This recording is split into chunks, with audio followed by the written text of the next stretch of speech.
Okay. So for everybody that's here, if you didn't hear, every attendee for this session, we have enough boards that Dr. Valvano's based his books on for attendees. We do have a site where you can sample his textbooks. It's ti.com/Valvano. And, or you can contact John directly. And he'll talk a little bit more, but this is one of the most complete, if you're looking to update your curriculum quickly, and you're looking to bring it up to a very modern architecture, this is probably the best resource package that we can encourage you to kind of migrate to with Dr. Valvano's help. So, do you enjoy the talk? Thank you for coming. I'm Jonathan Valvano. I'm a professor of electrical engineering at the University of Texas. And what I'm going to do is to talk about my experiences in teaching embedded systems. We recently, or I guess not quite that recently, switched over from an 8-bit processor up to this Cortex M4, and I want to discuss some of the issues that we faced in doing so. And so the first I'll say is, why did we, it was the best decision that I've ever made, is switching to the Cortex, because the kids would come back from their job interviews and saying it was very useful for for them as students to have experience with whatever is state of the art. But the difficulty was, how do you deal with the complexity? Okay, and that's where we'll address that today. It'll look undaunting to see a processor with 300 instructions and all sorts of complicated I/O. But the M4 does, well, the whole Cortex series has the advantage of market share, which I think is increasing. It has a lot of complexity and simplicity, so that we'll see that. It has the opportunity for us to see parallelism, which I think will be a new and important feature. And to me, how do we test? So let's get started. Okay. So if I get you to understand one thing, and that will be how it is that we teach. Okay? And if you're using an embedded controller, that's fine.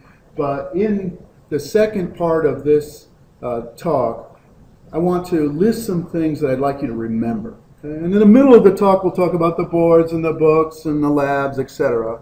And then we'll end with some really fun talk about how it is we can be successful. I'd like to remind you that engineers, whether they're computer engineers or mechanical engineers, do two things. They build systems, and once I have a system and another system, they connect those two systems together. And I think embedded systems, which is essentially interfacing to the computer, both hardware and software, is a great example to learn both systems and the interface between systems. So I think it's a powerful type of class that exists in our programs.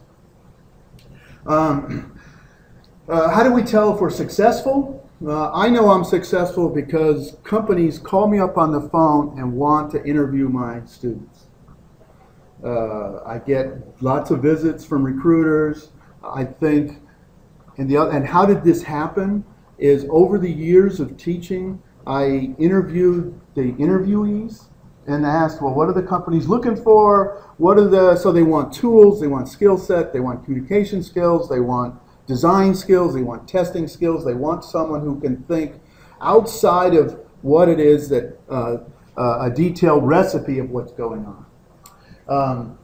And so hopefully, I don't know about your budgets, my budgets are going down. I don't know what's going on. I wish I don't know what it's like in Brazil, but in the United States, we got to do more with less, right? And so we're going to talk about how to do more with less in this talk.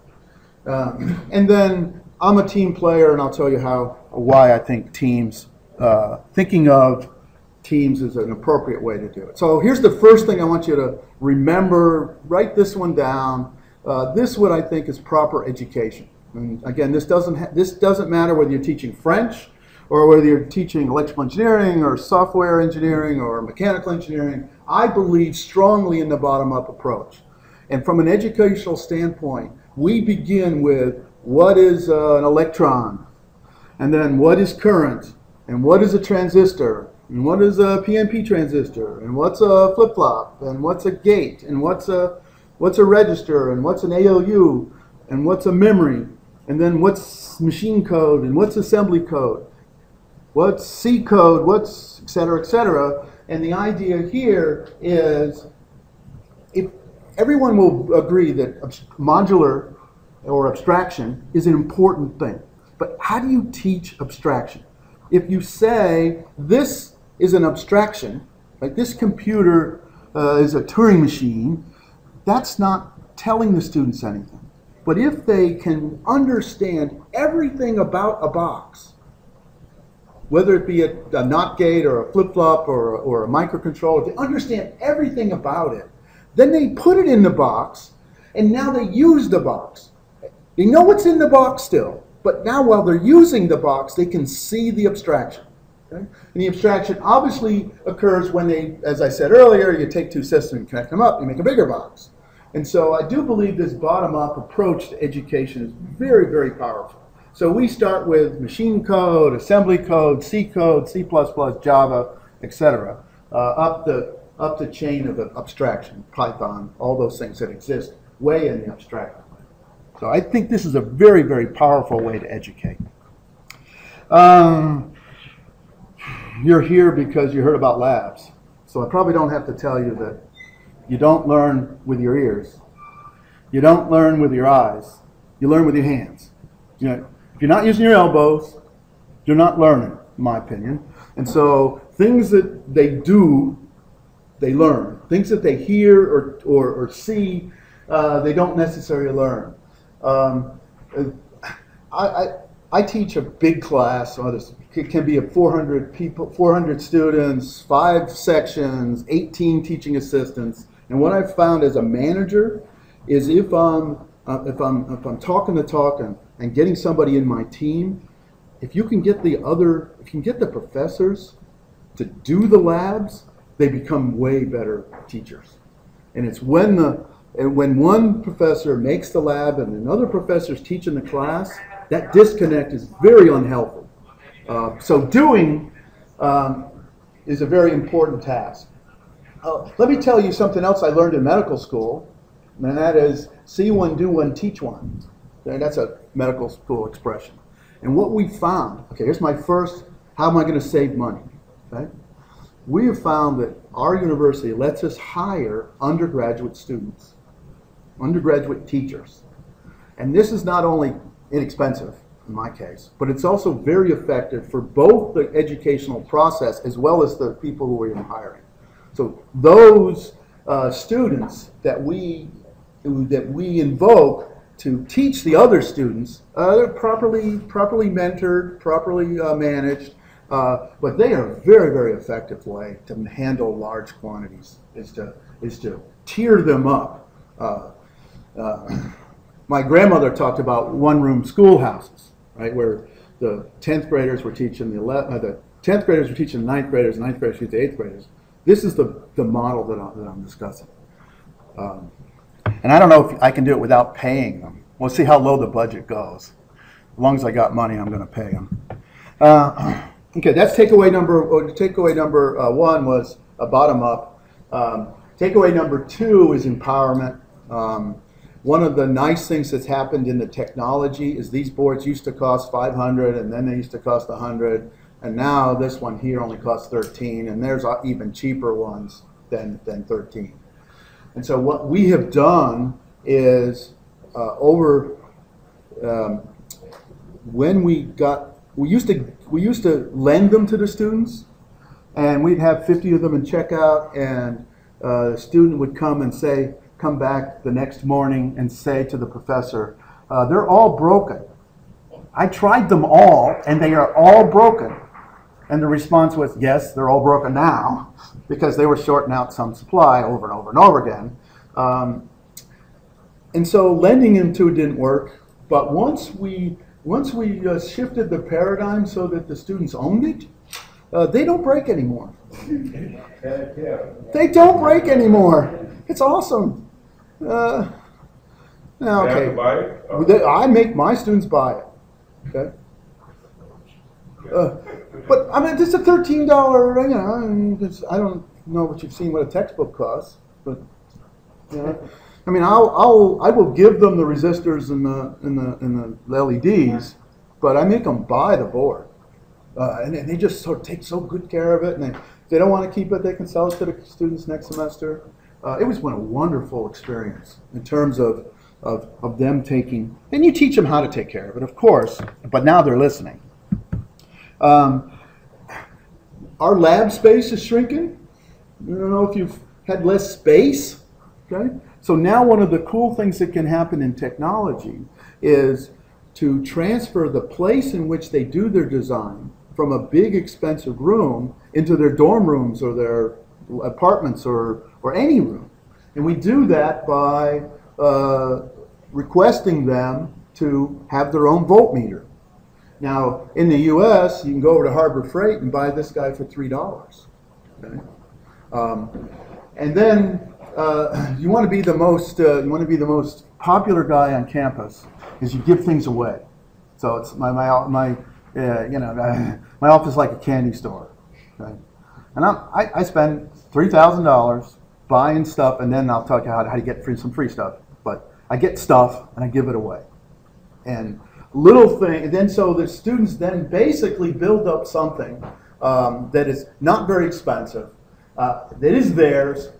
They can show it to the employers. They can show it to their parents. They can show it to their friends. They can build things that go away, so they have a permanence to it. Educators, you know, people don't learn the same way. And the way I deal with the variability and what the students, how they learn, is I do two things.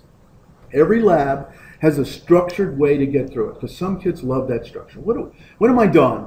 What do I have to do, really? What's first? What's second? What's third? So there's a structured way. But then at the bottom it says, if you're bored with structure, why don't you tell me what you want to do? Well, list out the educational objectives, allow them the flexibility to negotiate the deliverables, because they're always going to do twice as much as you want them to do anyway, and you empower them to do. And then you will see that I love these open-ended design labs. And all of my classes at the end have a capstone fun thing. Again, you can do the structured way. If you want to do this, but if you don't want to, then you can do all sorts of fun stuff. Okay. How do I survive the system? And that is empowerment of the staff, of the TAs. I'm a self-promoter. I'll call the student newspaper. Every time I do something cool, I'll invite people to come in. What it does is it garnishes you respect with your dean. Show off the stuff. The dean wants to see it, and when the dean has got extra money, or at least deciding who to fire, you're not going to fire me because he loves me, because I make good news, good press for him. So I invite the chairman, the newspapers, the deans, to come in and watch what you do, because we really aren't. When you're one guy trying to do everything, it's really discouraging. But if you can create a team that works together and as long as you don't have to win every decision, it's a good process. Okay, now I'm in the middle of the talk. I'm going to talk about books and boards and labs. Most of the demos we'll see after the talk are the TM4C or the LM4F. It's really the same chip. It's a microcontroller. It's a full Cortex M, so it's an ARM core. Runs in Thumb 2 mode. It has a modest number of I/O pins. Okay. Again, it's if you want more pins, you're going to have to spend more money. So I decided that I like 43 is a nice mixture. I can do all of my labs with 43 pins. It doesn't have a lot of RAM, so when kids want to do audio streaming or something that image processing, this is really not the process for image processing. Although it does have PWMs, so it's a nice motor controller. It has PWMs. CAN, serial port. The debugger here, going from, I used to have a 9S12 based labs, going from a simple debugger to a full-size debugger has been awesome. So you can really teach some nice debugging skills with the JTAG debugger. I don't let my kids use floating point, but it's in there. It's one of those things they have to understand first. They have to understand what a number is before they can use floating. There are 2 launch pads out there. This one currently is $8. It's the same chip. It doesn't have PWM. It doesn't have USB host, but it has USB device. But this one here is currently selling for $8. And then when they sell out, they'll I was just going to say, they're $8 because we're trying to transition everyone to the $13 board. But I have a mix in my class this semester. I have a mixture of kids having one board or the other. Everything is exactly the same. Well, until you get to the USB host, which I don't do in this class. How many of these pins are analog? How many are digital? There are 11 analog pins, and you can mix and match them.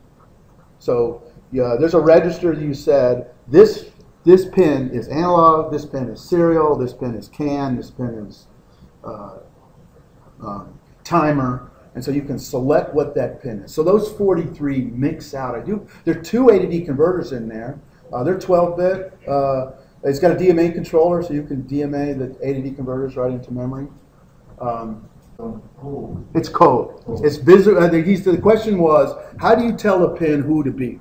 Okay, you turn on its and it's a sequence. You turn on its clock, you enable the pin, and then you set a register that says, "Pin, please be an analog input, or please be a digital output, or please be a serial port clock, or whatever." I let my kids use the visual thing after they understand the lower level, so if they can pass a understanding at the lower level, then you can let them abstract it at a higher level. And so that's generally the way I teach. The first class is all details, a little bit of abstraction, and the last class is extremely extrapolated. Yeah, it's a good plan. So there's the board. This is the one you're going to get, for coming here, that board. One of the things they taught, if you look at the progression of boards out there, one of the things that's not on the $13 board is a graphic display. And I've tried 4 different graphics displays. They progress from cheapest and simplest to most expensive and most featured. Okay? And all 4 of these are up in the demo. The first one, black and white, only uses 5 pins. So you take out the couple. You remember I said it was 43, but then they took out some for other. Well, 5 of those 43 pins are going to be used up in the graphics. It's only $10. It has to go in a proto board, as you'll see. Then the middle one is color. It's got more pixels, 128 by 64, 160 pixels. It's $20, so it's twice as much. But it's color. It's really, really pretty. There's one up there, and I think it's pretty. It's got an SD card on the back, so if you want to do graphics and make a file system, it has both. It's the one I'm going to use in my senior class next semester. Digilent is a booth over in the in the exhibits. If you want things that plug in that don't have any thinking, they make a nice range of stuff. This is one of their boards. It's not as many pixels, 128 by 32 single color, but it's very, very modular, very, very idiot-proof. It's got a bunch of other stuff on it, accelerometer and slide pod and buttons and stuff. And then the one that my TAs loved the best was this Kentech display. It's 300 by 200 pixels, 16-bit color. It's got a touchscreen on it. But it's parallel, and so it has the disadvantage that you had so many pins. It uses up 17 of those pins, which is okay if you've got a simple class where you don't use very many pins. The only disadvantage of the last one, I find it hard to buy. We had to buy ours right from Hong Kong. Be careful that you buy something your students can use. And when you see the displays, you'll see there's two parts of the display. The display and the board that can connect into something the students can touch. Because some of these connectors are very complicated. So if you want a display, it's going to have to go on now. There are a couple of, there are two compilers that I have used. I've used Code Composer Studio and I've used Kyle Microvision. I currently use Kyle Microvision because it has a simulator and it's very, very simple. Okay, it's very, very simple. Both of which are free to students. Both of which are free to students. You'll see some circuit boards that I have my students build, and I use PCB Artist for it. National Instruments makes wonderful set of student accessible circuit board stuff as well. And my favorite design tool ever is actually not having to do with microcontrollers at all, but that's TI's Filter Pro. It's a nice way to teach analog filters. I like it. What I'm going to show you next is what's brand new. Okay, and as you might know, I am one of two professors. As a team of us, Professor Yarabali and I are teaching a MOOC, an online, massive, open online course. And one of the things that we had to solve was how do you become a TA? We've got 5,200 people registered. And it just opened up a couple of weeks ago, and so we will launch in January. And so what we've created is a platform of it becomes both the TA as their mentor and suggester, as well as the TA as a grader. Okay? So there are some things that will happen here. These are some screenshots. Let me just show you some real stuff, since it's easy to do, because I just... Okay, so I'm in lab 3 right now, and this is where the special magic happens. We are writing a sequence of dynamic link libraries which interface with Kyle Microvision right there. So after you, in the debugging phase, that's what you give for free. You got a little pop-up. That's you didn't spend any money, but I don't need money. I need free. Okay, so this is a lab. If I were to run it, if I push this button, it's supposed to flash the light. That's what this lab does. You can see here flashing. There it was flashing. So if you let go of the button, it doesn't flash. So at this stage during the debugger, this program is interacting with the student's code to say, you've made this mistake, you've made that mistake. And then when it's time to check out, what they'll do is they'll hit the grade button. Let me reset the button so you can see what's going on here. Reset, all, stop. Okay, stop, reset, all, grade. And you can see, okay, all. What it's doing is it's running test patterns into the student's code and giving them a grade. Let me show you another one. 4 might work. I know it's free. Okay. This one actually is a little more complicated than the other one. This one is the students have to write. Oh yeah, there it is. It's already big. Students have to write debugging code to test their code. So when I hit the grade here, it takes a little bit longer. Where's the grade button? Grade button. There's grade. And they're interacting with the code to see if it works. And then at the end, you can see the code. The score is getting bigger. Score is getting bigger. Score is 100. It's over. So it's a longer debugging sequence. And so in this way, the students have the ability to, am I done yet? Okay, and they have a number that will tell them if they're done.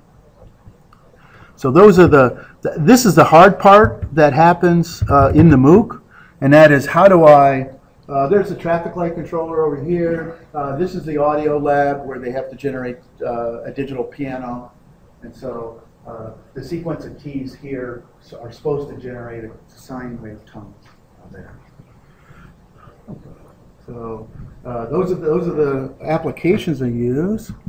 I've written 3 books. The first is a freshman book with virtually no prereqs. This is the one the MOOC's based on. assembly language C, interfacing with parts. And I'm a big person of believing that you should touch and feel everything. So a lot of universities like the scenario where you plug the board in and all the interfacing is here. I like the interfacing to be things the students do. But it's finite state machines, variables, graphics. We'll talk more about the capstone design in the last section. We let the students hook up. We require the students to hook up one board with another board so we can teach distributed. That one, that's fine. There's the second book. This is a more advanced class. This is half analog and half digital, actually. So because I believe that in a systems Y, if you're just programming, you're not doing systems. So systems have to have things. This is a lab for that middle class, and they're to rotate a motor. Okay? They're to rotate motors, and so students really like when you give them. If you want to teach a transistor. You want to teach a transistor in the context of something that they want it to do. In that case here, everybody loves the motor spinning, but you got to get the transistor to happen to spin the motor. And so in that way, they're very motivated physically and emotionally to do things. Students love sound, and so they make a sound player. We do networks with Zigbee. Zigbee, I don't know if the Zigbee is going to be the wireless of the future, but having wireless in your program will look great on their resumes. Again, Zigbee is simple enough that you probably can understand it. Bluetooth and Wi-Fi are a little bit more layered, and therefore you either got to spend a lot of time teaching it to them, or you've got to abstract it and not teach it to them. Fun thing I do in this class is they do PCBs, and the students, one of the nice things Texas Instruments do is send you parts. So not only the boards, but parts. And so and it's an open-ended design. Whatever you want to build, you build it. And so they basically start with the processor, and then they wrap around all the fun things they want it to do. This one's got a digital camera on it. It's got Wi-Fi. This one's got an audio player on it and a graphics display. And then, to me, it's not a system until it's in a box. So, when am I done? Well, when the box closes, they're done. It's a system. It does something. Okay? But the printed circuit board, it turned out to be not too complicated to get done. And that is, it cost about $50 a board, and so we set them up in teams, and we make them lay out their own PCB. We can teach about power, battery charging, regulators, motor drivers. All that stuff can be all integrated into one system. This is what the systems look like. The first system they build is made out of paper, because, I don't know, most students don't think three-dimensionally. And will it fit in the box? Will all the parts fit on the board? So I make them get their parts and print out their printed circuit board and make sure it all fits before they send it out for manufacturing. So it's a interfacing and systems level class. The last class I teach is operating systems. Right from bare silicon. I mean, I'm a bottom-up guy. You got that already. Bottom up. Start with bare silicon, the device drivers, memory manager, thread switcher, semaphores, blocking semaphores, priority scheduler, and then, in my opinion, you can't teach operating systems without motivating the need for an operating system. So it ends up in a robot that drives autonomously, and there's nothing more necessary for real time than a control system. And as a matter of fact, I make them connect two microcontrollers. Okay. There used to be a second one. I'm sorry. Whatever. There's I make them connect 2 microcontrollers because they're seniors and it should be harder. And so they connect the 2 microcontrollers. I've done CAN and Ethernet. They write their own file system, and then the whole thing culminates in a race to see whose operating system doesn't crash. Because if you layer your labs, this lab depends on that lab. The hardest thing about lab 3 is getting lab 2 to run. The hardest thing about lab 4 is getting lab 3 to run. So they get this sense of urgency to make stuff happen. This is a lab from my real-time operating systems class. That's in case of my running demos. on the Stellaris microcontroller. That's fine. Okay. What's out there? Larissa mentioned that there's a lot of stuff for teaching. I posted all on my website, by the way. On my website, you will find lots of starter code, and this is how I answer your question. How do you make an analog pin an analog pin? The way I do it is I give them the most simplest analog system, and then I make them change it. So they have to understand it first runs, and then I make them change it. So there are hundreds of example codes, most of which run on the 1968, about half of which now will run on the LM4F. I think I've got versions on for the new, and which means it runs on the TM4C123. So I give them starter code. I teach them what the starter code does. All right, it's like in class, you explain how stuff works. Okay? But then I have a version of what I talk about in class for them to start with directly, and then I make them change it. Run faster, change the channel. Do 2 things at once, integrate 2 things together. I'd like to teach from the blackboard. With my, I like to wander around the room. If the camera weren't there, I'd be in the back now, talking to you, sitting down next to you. I like to wander the room, but there are other professors who teach the classes I teach that love PowerPoint, so there are PowerPoints up there. The lab manuals are there. All this stuff you can have, lab manuals on how to get stuff done. There's my website. I've also made, I don't know, it's sort of a what's the right word? If you adopt one of the books, I will give you one of these boards. Okay. But the board will let you test the launch pad to see if any pins are broken. So when the student does a bad thing and blows out a pin, the other pins are still fine. But they, so the TAs, the professor can have one of these. They can plug it in and they can test that it works. Okay, so those are so that was my sales pitch for using the books. Okay, so now the fun stuff happens. I'm a professor, as you might know, and you probably should have been a game show host. I don't know if you like the thrill of the audience. I don't know if you ever had that moment where you're in front of a crowd and they're getting it. They're excited. They're happy to be there. Okay? One of the things that's 10 times better than that is running a competition, being the MC of a competition. Kids, educationally, all sorts of good things can happen. You got teams, you got teamwork, you've got intensity. You've got them working on things much harder than they ever would have worked before just to win the T-shirt or whatever the prize is. It really allows them to open-end solve a problem. And so all of my classes have competitions that are basically capstone labs. Let's put all the things together that we tried to learn in this class and build something that's fun. Okay? It shows up in the interview. Now, I don't know whether it's a good skill to bring boards into the interview or not, but it's certainly good to talk about it. It looks great on their graduate school application, that they can do something that's creative and beyond the rote. All right, so here's the first one. This is my freshman.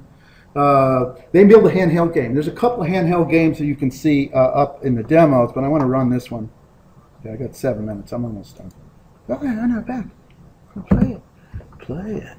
There we go. Docile. They're not shooting, they're not doing anything harmful, and as you shoot them, you progress and you go to warp and you move on to the next level, and you get an alien transmission that slowly decrypts into human text that we can read. And so later on, the levels start learning, and they start, oh, we need to dodge. And so as you can see, as you fire bullets, they attempt to dodge it, and then if you fire enough, you actually can trick them into actually getting hit. And so you keep on progressing, and they keep on dodging your bullets as well as they can. 4 resistors. And ultimately, you go on, you go to warp again, and they give you another message. We don't understand. Why are you doing this? And so finally, they decide to fight back.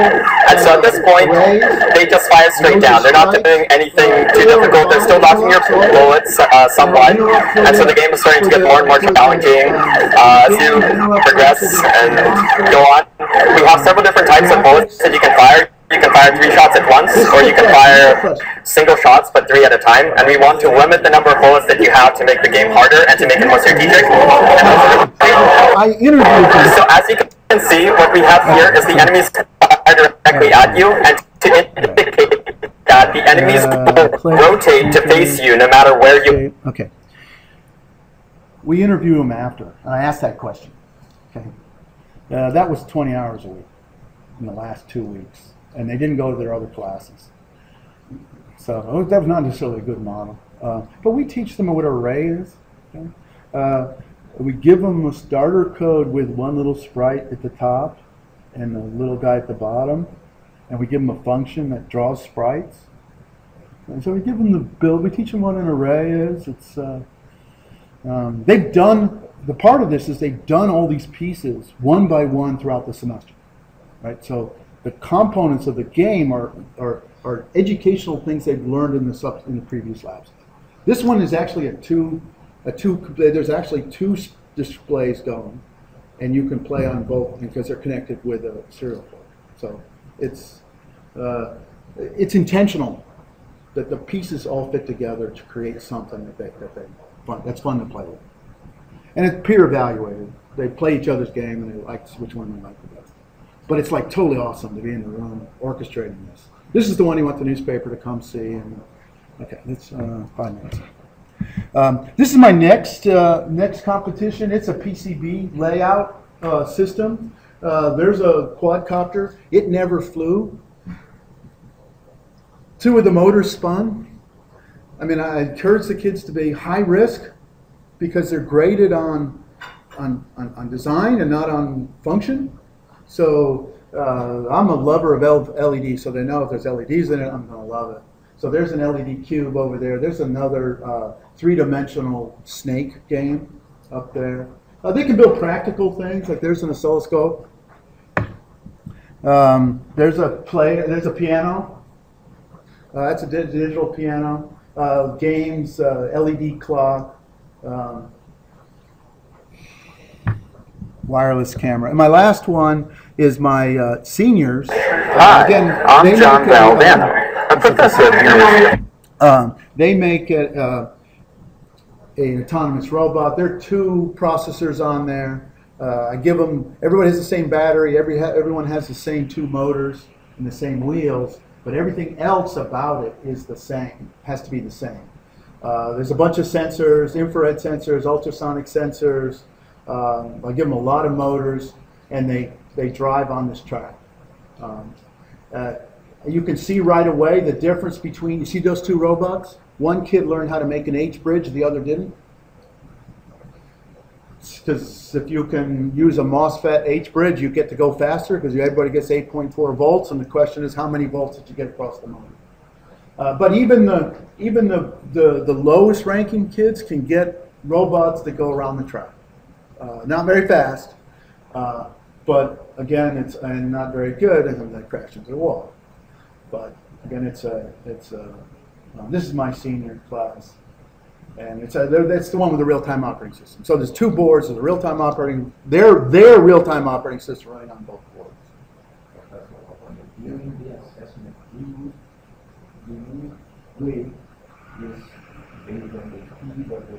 No. We grade them on the quality of the design. They get to win, they get this beautiful t-shirt. Okay. In our case, it's burnt orange because that's the University of Texas. A burnt orange T-shirt that they get to wear around campus for the rest of their time. That's what they get for winning this.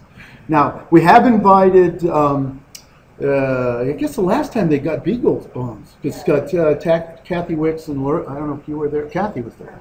Kathy was there last spring and gave out Beagle bones to the winners. So that's something you can negotiate with the companies, prizes to give away. But their grade is clearly dependent on the just touch some stuff. But let me just conclude with these 3 slides. Remember what you had to take away, bottom up.